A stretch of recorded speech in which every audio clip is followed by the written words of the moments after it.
Nos últimos anos, a democracia passou de ser um dado adquirido para um conceito que começamos de novo a temer perder. E é precisamente sobre isso que fala o novo livro do David Diniz, Como Proteger a Democracia. O autor é um jornalista português, é o diretor adjunto do Expresso e tem assim uma carreira comprida, passou pelo Semanário, passou pelo Diário de Notícias, pelo Jornal de Notícias, pelo Diário Económico, pelo Observador e pelo Público. É alguém que conhece realmente por dentro o funcionamento dos mídias e da política, alguém que observa o sistema há décadas com um olhar não só informado, mas também crítico. O livro começa por falar diretamente com o leitor, pede-nos para imaginarmos um cenário em que nos abstivemos de votar e em que o Chega ganha as eleições com maioria absoluta. A partir daí começa a pintar um cenário catastrófico que, muito honestamente, me assustou um bocadinho. O autor começa por explicar a crescente desilusão dos cidadãos com o Estado, com a classe política. Depois de décadas de crises económicas, sanitárias, morais, muitos portugueses sentem que o progresso do 25 de Abril foi menor do que aquilo que realmente foi. Há aqui uma distância gigante entre percepção e realidade. E é exatamente aqui neste espaço entre aquilo que nós sentimos e aquilo que as democracias se tornam frágeis. Quando deixamos de acreditar que o sistema funciona, também o deixamos de tentar proteger. E é este o primeiro aviso do David Diniz. A democracia pode mesmo vir a morrer, não com um golpe, mas com o cansaço e a descrença dos cidadãos. O autor vai dedicar uma parte extensa à exceção meteórica do Chega. Não o faz com sensacionalismo, mas com um sentido de urgência. Descreve-nos o dilema atual dos partidos tradicionais. Viabilizar um governo com o Chega ou bloqueá-lo, ainda que isso possa custar a governabilidade do país. E se Ventura chegasse mesmo ao poder?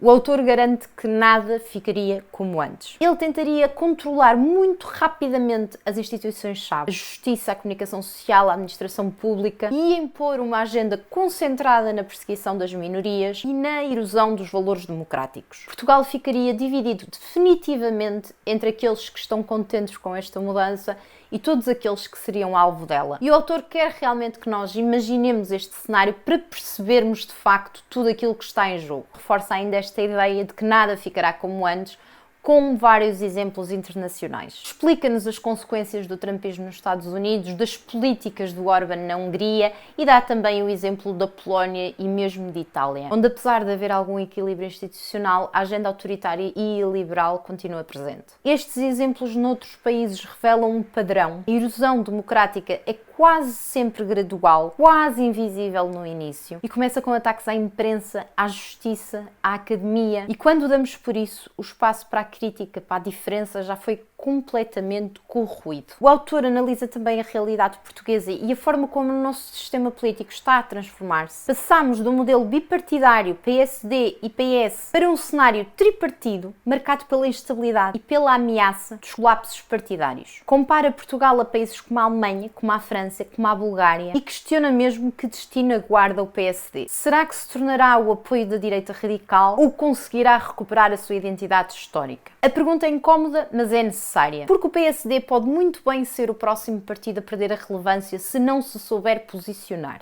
Em nenhum momento no livro o autor reduz o fenómeno Ventura à raiva ou à ignorância. Pelo contrário, explica que há imensos fatores que contribuíram para o crescimento inagualável do Chega, incluindo aquele que Vicente Martim defende no seu livro. E, by the way, eu li este livro no ano passado, eu adorei ler este livro. Vou deixar aqui em baixo, caso tenham curiosidade, o link sobre a minha opinião sobre o livro. Basicamente, o autor neste livro defende que este crescimento resulta da normalização de ideias antigas. Estamos a falar de preconceitos, de ressentimentos que antes estavam reprimidos por medo da censura social e que agora encontraram uma voz que os representa. Ventura soube mesmo aproveitar esse espaço. Conquistou eleitores que antes se abstinham, aproveitou o poder mediático, sobretudo das redes sociais e então agora transformou-se no rei do TikTok. Construiu sobretudo uma comunicação eficaz, assente na polarização e no medo. O autor acredita que no futuro o Chega vai ter que moderar o discurso para seduzir também o centro político. Mas esta moderação será apenas estratégica e dependerá muito das crises e das próprias falhas dos outros partidos. David Diniz é claro, A democracia não é confiarmos cegamente nas instituições, é assumir um compromisso ativo com os seus valores. Isso exige responsabilidade dos políticos, dos mídias, das escolas,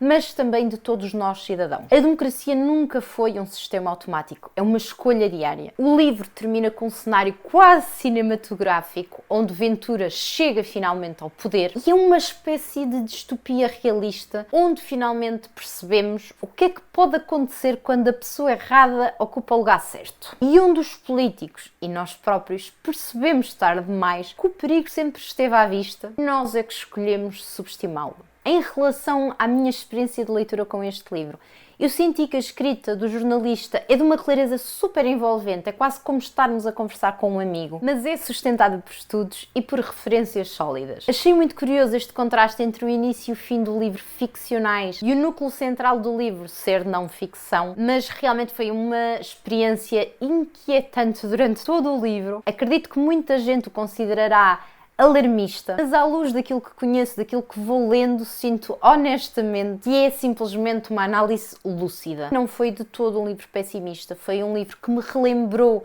que a democracia não é eterna, nem sequer é garantida, mas que ainda há tempo para a defendermos. Foi um livro que me fez pensar muito nesta necessidade de combatermos a desinformação, de reforçarmos a educação cívica, de conseguirmos limitar o apelo da direita radical e tornarmos todos cidadãos um bocadinho mais informados, mais ativos, mais exigentes, até porque é como diz o autor, o silêncio e o conformismo são o início do fim. É um livro que eu realmente recomendo a todos os que querem estar informados não só sobre o presente político em Portugal, mas também sobre o futuro. Se já leram ou se têm curiosidade de ler, digam-me por favor aqui em baixo nos comentários. Partilhem também aquilo que vos preocupa mais no estado atual da nossa democracia. Se gostaram do vídeo, por favor, não se esqueçam de deixar um like, partilhar com os amigos, subscrever o canal caso ainda não o tenham feito. Beijinhos e até à próxima segunda-feira.